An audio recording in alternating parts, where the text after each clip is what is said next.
ہم ایسے ملک میں رہ رہے کہ جس میں اللہ کا قانون نافذ نہیں ہے، جس کا مالی نظام سود اور جوئے پر ہے، ہم اس کو بدل نہیں سکتے، تو کیا کرے، کہاں جائے، کس طرف جاؤ، کس سے دیکھوں، کس سے آواز دوں، اے حجم نہ مرادی، دل بہت گھبرائے ہے، کہاں جاؤ؟ دنیا میں ایک انچ نہیں ہے، کوئی ملک نہیں ہے کہ جہاں اے اللہ تیرا دین قائم ہو جائے، تو کہاں جائے؟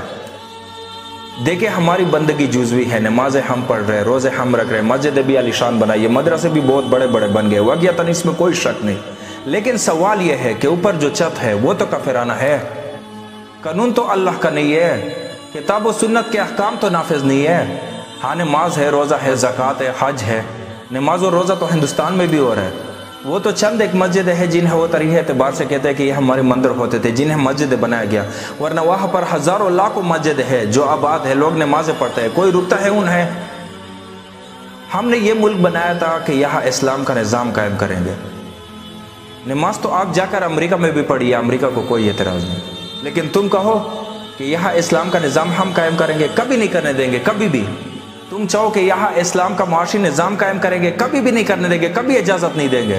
تم چاہو کہ یہاں اسلام کا معاشرتی اقدار قائم کریں گے، کبھی اجازت نہیں دیں گے، کبھی کہیں کرنے ہی نہیں دیں گے۔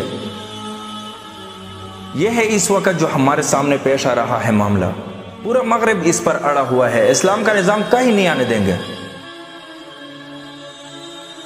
ہاں نمازیں پڑھو، ہمیں کوئی اعتراض نہیں، روزے رکھو، روزے 30 کی بجائے 100 رکھو، ہمارا کیا لینا دینا؟ تو یہ جو ہم کفر کی زندگی گزار رہے ہیں، اس اعتبار سے اللہ کی نگاہ میں ہم کافر ہیں۔ تو سوال یہ ہے کہ جائے تو کہاں جائے، کرے تو کیا کرے؟ نظام جو کفر کا ہے، قرآن کہتے کہ جو لوگ قرآن کی، اللہ کی اتاری ہوئی شریعت کے مطابق فیصلے نہیں کرتے وہی تو کافر ہے۔ آپ کافر کسے کہتے ہیں؟ اقبال نے کہا نا کہ بتوں سے تجھ کو امید ہے، خدا سے نا امیدی۔ مجھے بتاؤ تو صحیح، اور کافری کیا ہے کہ تمہارے سارے امیدیں امریکہ سے وابستہ ہے، وہ یہ کرا دے، وہ کرا دے، وہ ہمارا معاملہ طے کرا دے، وہ ہمارا مسئلہ حل کرا دے۔ وہی تو سب سے بڑا چور وہی ہے، سب سے بڑا اسلام کا مخالف وہی ہے، سب سے بڑا ڈاکو وہی ہے، اور اسی کے پاس آپ جاتے ہیں۔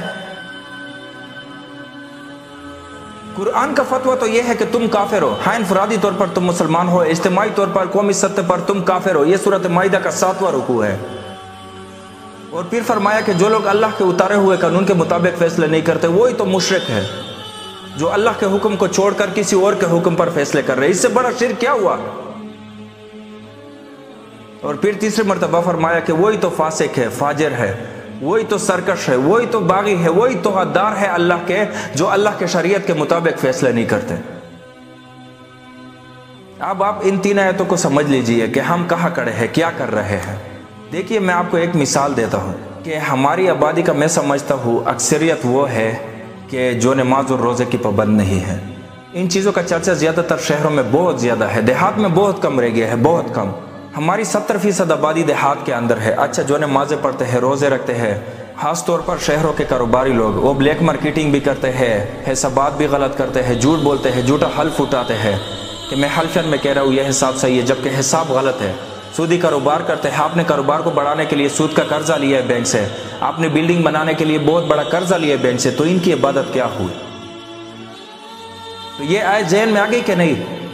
لیکن میں ان کو بھی چھوڑتا ہوں۔ فرض کیجئے ایک شخص ہے، وہ نمازیں پڑھتا ہے پورے 5 وقت کی مسجد میں، رمضان کے روزے رکھتا ہے، ایام 20 کے روزے بھی رکھ لیتا ہے، اور بھی اللہ توفیق دیتا ہے، یا ہفتے میں 2 روزے رکھ لیتا ہے، جمعرات کے اور سوموار کے وغیرہ وغیرہ، زکوٰۃ بھی دیتا ہے، کاروبار بھی حلال کر رہا ہے، حرام نہیں کر رہا، سود میں بھی براہ راست ملوث نہیں ہے، نہ پیسہ سود کے اوپر بینک میں رکھ کر سود کھایا، نہ سود پر قرضہ لے کر کوئی اپنا کاروبار بڑھایا، نہ کوئی اپنا کارخانہ لگایا، نہ کوئی اپنی اونچی بلڈنگ بنائی، پردہ بھی اس نے اپنے گھر میں بالکل شرعی نافذ کر دیا، اور اس پورے اسلام پر کربند ہے جس میں وہ کربند ہو سکتا ہے اس وقت۔ لیکن وہ اس قوم کا فرد ہے، جو قوم اللہ کے فتوے کے مطابق کافر ہے، جو قوم اللہ کے فتوے کے مطابق مشرک ہے، جو قوم اللہ کے فتوے کے مطابق فاسق و فاجر قوم ہے۔ قوم کے فرد تو ہم اسی کے ہیں۔ چور کا ہاتھ توڑی نہ کاٹا جا رہا ہے، یا ڈاکوؤں کو وہ سزا توڑی نہ دی جا رہی ہے جو سورۃ مائدہ میں جو آئی ہے کہ ان کے ہاتھ اور پاؤں مقابل سم سے کاٹ دیے جائے، یا یہ کہ ان کو ملک سے باہر دفع کیا جائے اور ان کے ٹکڑے ٹکڑے کر دیے جائیں۔ ڈاکوؤں کو کوئی سزا ملتی ہے ایسی؟ لیکن اصل میں جو لوگ شور مچا رہے ہیں وہ ہے کہ یہ اسلامی سزائے وحشیانہ ہے۔ معاذ اللہ، میں نام نہیں لینا چاہتا محترمہ کی، اللہ رب العزت ان کی مغفرت فرمائے. وہ پہلے تو بڑی ان سے غلطیاں ہوئی لیکن بعد میں بڑی نیک ہوئی. وہ پولیٹیشین تھی اور آپ لوگ سمجھ گئے ہوں گے میں کس کی بات کر رہا ہوں. انہوں نے بڑے مجمع میں بڑے اس میں کہا کہ یہ جو ہے نا اسلامی سزائے وحشیانہ ہے.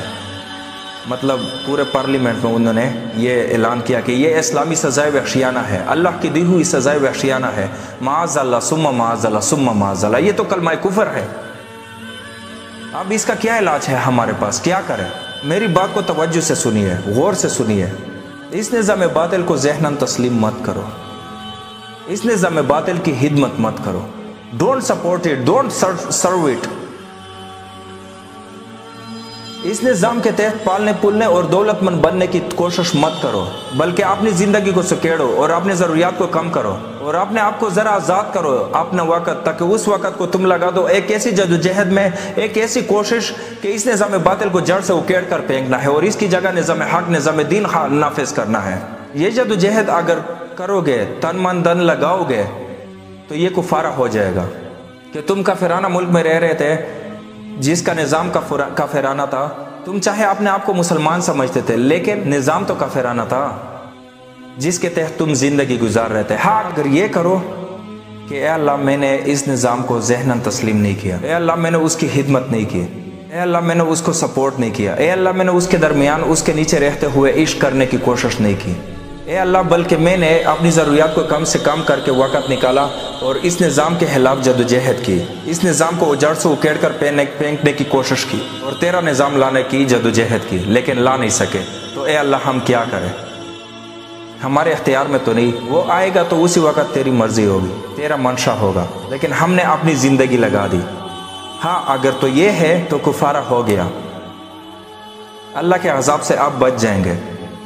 اگر یہ نہیں کہہ سکتے، آپ اپنے باطل نظام میں زندگی گزار رہے ہیں، رہ رہے ہیں، عیش کر رہے ہیں اور آپ اپنے آپ کو پالنے پولنے پیلنے کی کوشش کر رہے ہیں اور زیادہ عیش مل جائے، زیادہ آسائشیں مل جائے، بڑا مکان بنا لو اور بڑا محل بنا لو اور بڑی حویلی بنا لو اور اپنا کاروبار پہ لا لو، ایک مل جائے، دو بن جائے، دو کے تین ہو جائے. اگر اس فکر میں آپ رہے اس نظام باطل کے تحت تو آپ اسی کے معین ہیں، آپ اسی کے سپورٹر ہیں اور آپ ہی اتنے ہی بڑے مجرم ہیں جتنا بڑا مجرم یہ نظام ہے.